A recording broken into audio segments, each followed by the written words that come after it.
Hey everybody, Jessica Coulter here, CEO and founder of Ace Cookie Tutoring, and today we're going to be talking about cram sessions.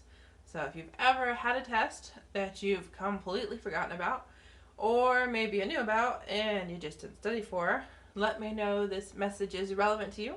Just tap that like or heart button for me, and if you want to let me know down below what class it was for that you might have forgotten about a test, or maybe you just didn't study for, let me know down below.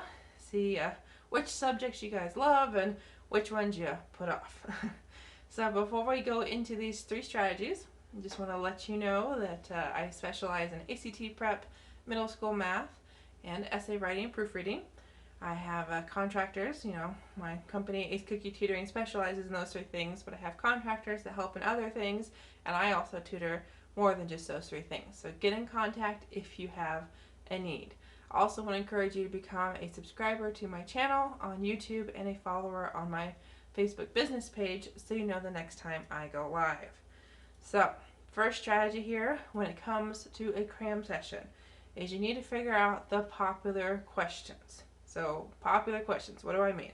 Well, when you're going through that study guide or you're going through past tests, you need to find out what types of questions your teacher likes to ask. Are you expecting multiple choice questions, essay questions, fill in the blanks? What are you expecting? Also, on your specific test that you're studying for, you need to know which topics are really important. So if you're going through the study guide, you're going through quizzes in the same unit, the same chapter, see what topics your questions, see what topics the questions are about the most. So if you're seeing 4 or 5 questions about X topic, then you need to know about X topic. But if you're going through your notes or whatever types of questions, or if it's a test retake and you have access to the past questions, which sometimes happens and is awesome when it does, but you just need to know what types of questions and what topics to expect. Now, something else to consider, especially in a cram session, has to do with point values. So if your teacher has told you there's going to be a really big question, it's like a 20-point question and it's only a 100-point test, then you need to be ready to answer that question that's worth a lot of points. So make sure you spend some time figuring out the answer to that question. At least have some vague notion of what you're going to talk about when it comes to that essay question, or it comes to that diagram, that chart, whatever it is that's going to be worth a lot of points. You need to be ready to answer for it, because unfortunately your cram session, if you don't focus on the right things and focus on getting enough points to pass, then your cram session unfortunately isn't going to be very successful. Now, before we move on to strategies 2 and 3, I want to encourage you to join my Facebook group.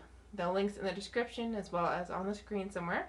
It's facebook.com/groups/A's for students. I want you to join the group so you can get some more test taking strategies so you're more prepared for the next test so you don't have to cram next time.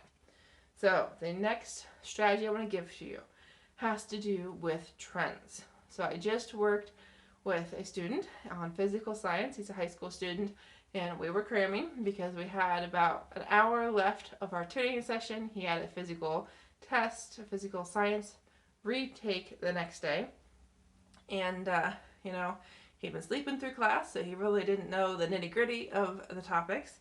He also didn't really even have a good, strong basis for it from middle school, so we really kind of were just shooting blind. And what we had to do is, what was more productive on that particular test, it had to do with the periodic table, a lot of it. So we looked for trends. So I encourage you to find trends in your diagrams, in your charts.